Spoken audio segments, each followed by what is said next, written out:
Hello everyone. आज हम एक नया टॉपिक स्टार्ट करने जा रहे हैं, that is regulations on audit and accounts 2007। ये रेगुलेशंस सीएजी ऑफ इंडिया ने इशू की थी 2007 में। जो ऑडिट एग्ज़ाम्स होते हैं उनमें ये टॉपिक पूछा जाता है, बहुत इंपॉर्टेंट टॉपिक है। जैसे PC22, PC5 इन पेपर्स में ये टॉपिक पूछा जाता है। इसके 17 चैप्टर्स हैं। हम चैप्टर वाइज इस टॉपिक को कवर करेंगे और आज हम स्टार्ट कर रहे हैं विद चैप्टर 1। इस चैप्टर में हम जनरल इंट्रोडक्शन देखेंगे और कुछ इम्पोर्टेंट डेफिनेशंस पढ़ेंगे जो एग्ज़ाम में पूछी जाती हैं। मैं आपको पहले ही बता चुकी हूँ, ये जो रेगुलेशंस हैं किसने इशू की हैं? सीएजी ने। सीएजी ने ये रेगुलेशंस किस आधार पर, किस अथॉरिटी से इशू की हैं?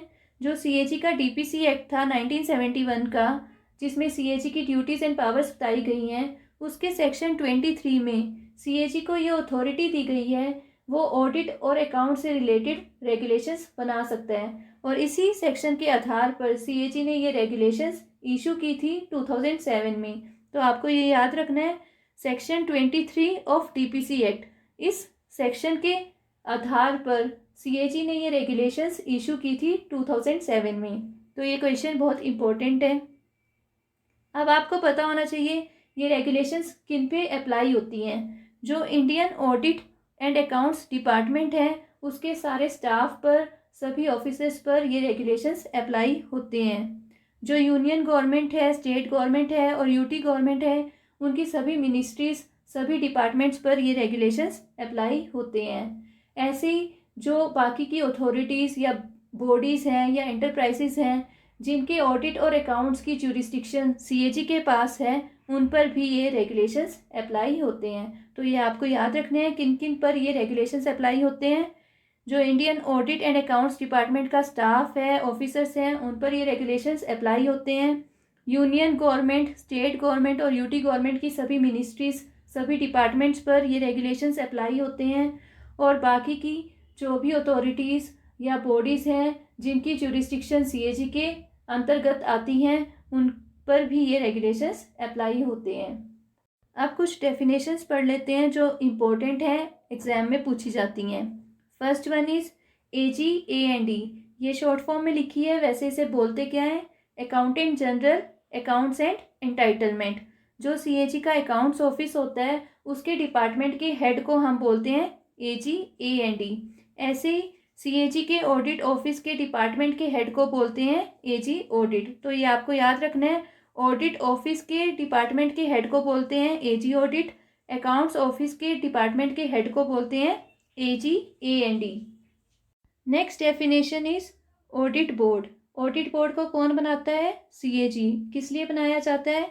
सेंट्रल पब्लिक सेक्टर अंडरटेकिंग्स का परफॉर्मेंस ऑडिट करने के लिए। यानी कि जो ऑडिट बोर्ड है वो सेंट्रल पब्लिक सेक्टर अंडरटेकिंग्स का परफॉर्मेंस ऑडिट करता है। जो ऑडिट बोर्ड है इसे बनाता कौन है? सीएजी। ये क्वेश्चन पिछले पेपर में पूछा गया था, तो याद रखना है आपको, ऑडिट बोर्ड को कौन बनाता है? सीएजी। ऐसे ही होती है एक ऑडिट रिव्यू कमेटी, जिसे बनाता है एजी ऑडिट। और ये किस लिए बनाई जाती है? स्टेट पब्लिक सेक्टर एंटरप्राइजेस का परफॉर्मेंस ऑडिट करने के लिए। यानी कि जो ऑडिट रिव्यू कमेटी है वो परफॉर्मेंस ऑडिट करती है स्टेट पब्लिक सेक्टर एंटरप्राइजेस का, और इसे बनाता कौन है? AG audit. Next definition is audit mandate.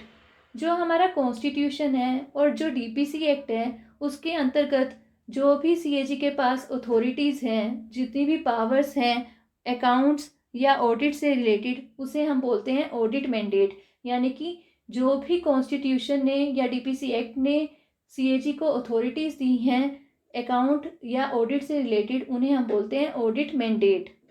Next is guidelines.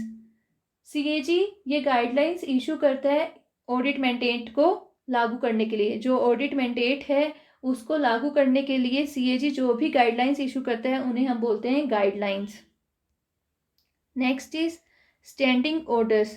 Standing orders ये सीएजी के ऑर्डर्स होते हैं, परमानेंट नेचर के भी हो सकते हैं या एडमिनिस्ट्रेटिव मैटर से रिलेटेड भी हो सकते हैं। जो ऑडिट मैंडेट है उसको फुलफिल करने के लिए जो भी ऑर्डर्स सीएजी निकालता है उसे बोलते हैं हम standing orders. Next definition is practice notes. जो ऑडिट और अकाउंटिंग मैटर्स से रिलेटेड डिटेल्ड इंस्ट्रक्शंस होती हैं उन्हें हम प्रैक्टिस नोट्स बोलते हैं। Next definition is audit memorandum.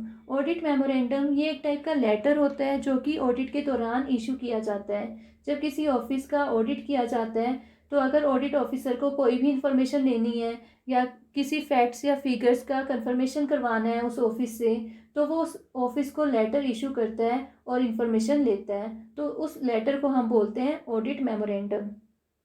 Next is audit note. जब ऑडिट ऑफिस के अंदर ही ऑडिट किया जाता है, जैसे जो भी डॉक्यूमेंट्स या data information available audit office के अंदर या अकाउंट्स ऑफिस के अंदर ही होता है, उस पे ऑडिट किया जाता है, तो उस ऑडिट का जो रिजल्ट होता है वो एक नोट पे इशू किया जाता है। तो इस नोट को हम बोलते हैं ऑडिट नोट, और इसे इशू कौन करेगा? Audit office.